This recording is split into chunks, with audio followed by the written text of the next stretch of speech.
myself doing something that felt so small, but it really stopped me in the moment. I was sitting on the floor in the living room and I was wrapping gifts. So the house was fairly quiet. Actually, it was really quiet because other than the TV and our fireplace, because the kids were at their grandparents' house and they were going to be back the next morning. So though I was alone and it was evening and there was really nothing going on, I felt this urge. I felt this sense of, get this done. We needed to get off your list. And instead of enjoying the calm, enjoying the wrapping the gifts and seeing what I bought, because, if you're like me or like typical mom, you buy things and then you have to pull them all together to say, okay, let's organize these things. Who got what? Who did I overbuy for? And all of that. But instead of enjoying it, my brain was running a checklist. Did I reply to that email? Did I follow up on that decision? What still needs to be handled before everything slows down next week? Is the presentation ready? Did you find the stockings? Which, newsflash, I ran out of time and didn't do that. But in that moment, I realized something. Even when the house is quiet, leadership doesn't turn off. When you're a leader, when you're a mom, when you're a parent in general, and definitely not during the holidays. Because while everyone else is resting, celebrating, unplugging, leaders are still holding things together emotionally, mentally, and relationally. Even when we even try to take a few things, a few extra things so our people can take some much deserved time off with their families too. And no one really sees this part. So that's what I wanted to talk about today, the quiet weight that leaders carry. Hi, I'm Tami Imlay, Executive Leadership Strategist and Advisor, and I guide senior leaders and executive teams through leadership clarity so that they can make some confident decisions, align their team, and perform at a high level under pressure. And as we are in the holiday seasons, and whether you celebrate Christmas as kids get older, I feel like Christmas actually lasts like 2 weeks. We have, so many different parties and different events. And then of course the week between Christmas and New Year's so it's really, it's almost a whole month of celebrating. And so it's a whole month of things. And while you're trying to make magic for your family and really be in the moment and enjoy the season, that's when leadership doesn't end. That's when our work, we may slow down in the season, but it doesn't stop completely. And so as I'm in the middle of this resilient leader, resilient leader series, I wanted to talk a minute about this quiet weight that leaders carry. That often it doesn't, it's not seen, and we don't want it to be seen. We don't try to show it. And this week, though we have family obligations and things, it feels different for leaders. While things slow down for a lot of people, leaders are often still holding things together. They're still doing their family thing and they're trying to cover at work and make sure things are buttoned up for the year and finished so that way they can take those couple of days off. And there's a busyness and it's such a contrast between a busyness, a calm, a stillness, but there's still internal responsibility. And so as leaders, you're constantly balancing that. And resilience isn't always about pushing through. Sometimes it's about quietly holding things steady, just keeping things afloat while you take some time off. And so it doesn't necessarily mean we always have to keep moving forward, but sometimes it's just like, okay, how can we successfully keep things right here?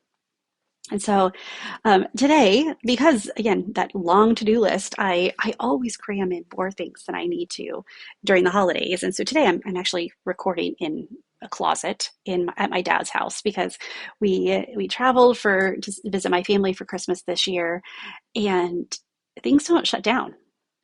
I realized as I'm driving, I was like, I had it on my to-do list, but I was like, oh, I can get that done later. Let me do this now. And I had several big things that needed to be done. And I was like, okay, well, recording a podcast, I already had it planned. I already have them, I can do them. I can do them on the fly. I can do them anywhere. And I have the tools. And now, you can do it on your phone. I got this Riverside app that, man, like I can record this whole thing on my phone without having to pull different apps together, it's so cool. But here I am the everyone's doing different things for the holidays. We got things cooking and gifts being wrapped and football on. And here I am in the closet recording a podcast simply because I needed to get it done. Because as a mom, as a leader, as a sister and a daughter, it's like we want to make sure everything goes really well for our people.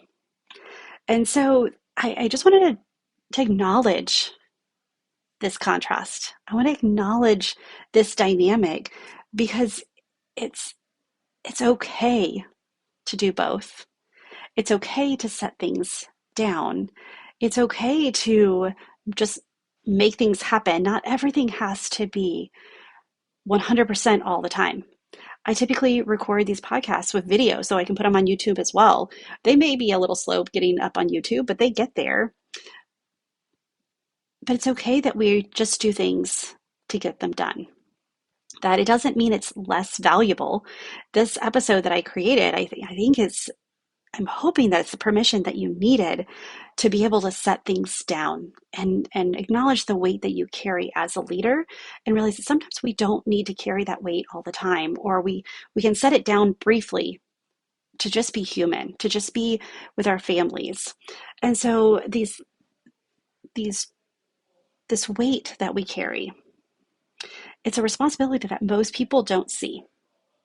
It's a responsibility that our team, like if we do it right, it does look effortless, even though we don't want to put on this facade that everything is so easy and we can do things perfectly without fail. But we don't need our people to see the effort behind things a lot of times. So we carry this responsibility others don't see. Whether it's right or wrong, we do this. But the crazy part is a lot of times we don't even acknowledge it for ourselves. We don't see what we're doing. We have decision fatigue. There's so many people who their emotional steadiness relies on us getting our things done and being emotionally steady. We're the calm ones when others unravel, and we hold space for people while managing our own energy. This weight that we carry, we do it because we care. We do it because it matters. We do it because that's what the job calls for. And we don't even acknowledge what we're doing. So this emotional weight that we carry, what does it look like for you? What is often that you're carrying that's extra? And how are you trying to look like you have it all together? Or how are you trying to portray this like I got this under control? Or how many times have we know that we need help and someone asks us, hey, there's something I can help you with, but we'll know it's easier if we just do it ourselves. There's so many times, and I have to watch that in myself. Or two is we don't want to burden them with this. We don't want them to stay extra. We want them to go and enjoy whatever break, the weekend, you may not be listening to this during the holidays and it doesn't matter because we, as leaders, we carry this burden all year round. And so I want to offer you something. I want to validate the fact that you're holding this together, and that it's okay to carry that. And we don't even need permission. We don't need to disengage. We don't need to drop everything. But we do need to see, where can we just put pause? Where can we briefly, maybe not set it on the floor, set it down completely, but where can we put it in a holding pattern until we can come back to it? And I want to give you some encouragement here, because we always don't need to put so much pressure on ourselves. There may be deadlines, and I listened to a book recently that talked about where the term deadline came from. And I'm going to go listen to the story again because I'm going to tell it wrong, but it was fascinating to me where that term came from, and realize what it meant. It really meant like there was really a final, like, alive one moment, dead the next. Like that's the strength of it. I noticed that when I'm recording with my AirPods on, and because I can't hear myself, or I hear myself in my own head, it it kind of throws me off a little bit. So if I seem like I've lost my words, it's just because it's like repeats, it's like so in my head, but that's all right. Because again, we just do what we got to do. But I also want you to know, so I want to give you this encouragement that we don't have to live in pressure all the time. Even if there's a deadline, even if there's something coming, a lot of times it's like, what what really needs to be done right now? Is it just someone needs an answer? Does someone need an outline? Does someone need a decision completely? Or do we need the decision or do we need the final product?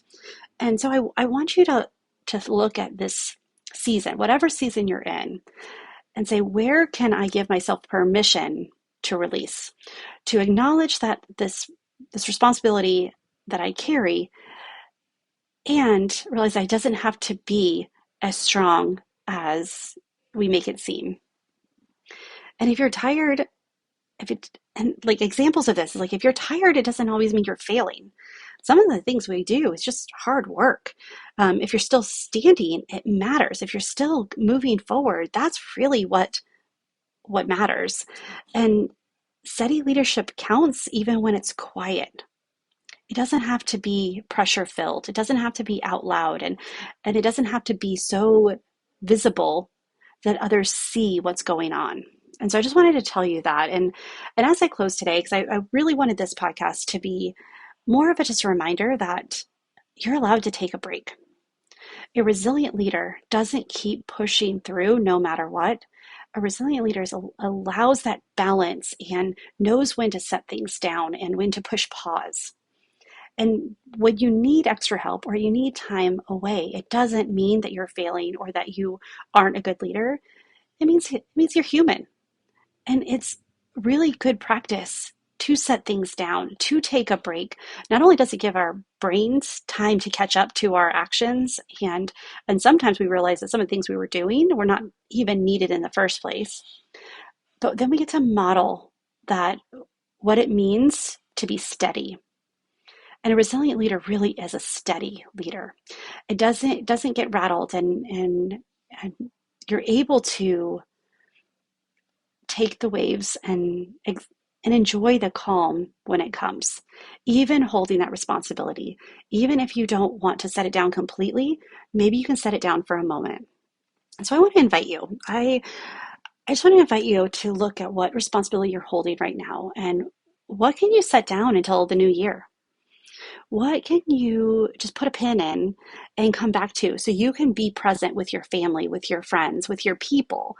Even if you're still working throughout the holidays, and I know not many people are, and as a leader, you still can show them that, yes, we're working and we can still bring some calm, peace, and rejuvenate our energy in this time.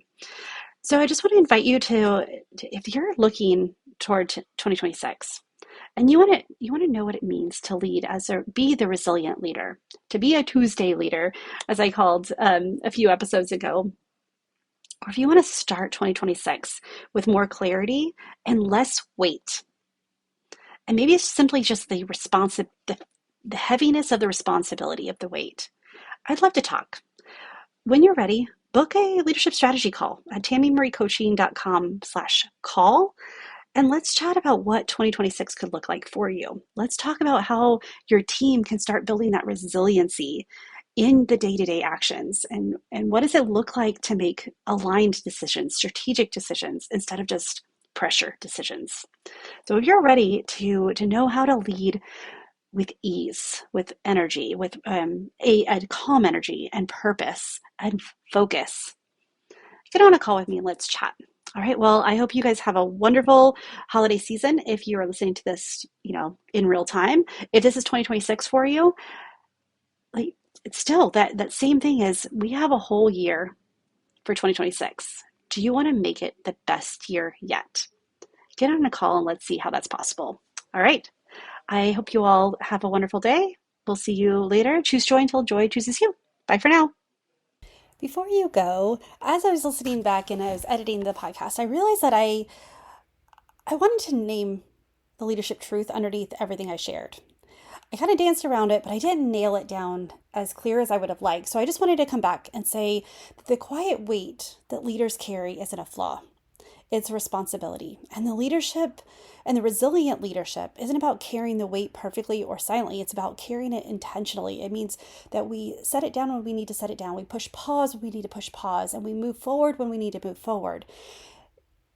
The resilient leader isn't about carrying the weight perfectly or silently. I'm just going to say that again because it's not a sign, it's not a badge of honor to do things to the point where no one else can help us, or to do it quietly and build that resentment of, why is it only us doing this? If you're tired, it doesn't mean you're failing. It means you're human. And leaders who learn to study themselves, when to pause and when to put things on in a holding pattern, they don't lose momentum. They lead with clarity instead of pressure.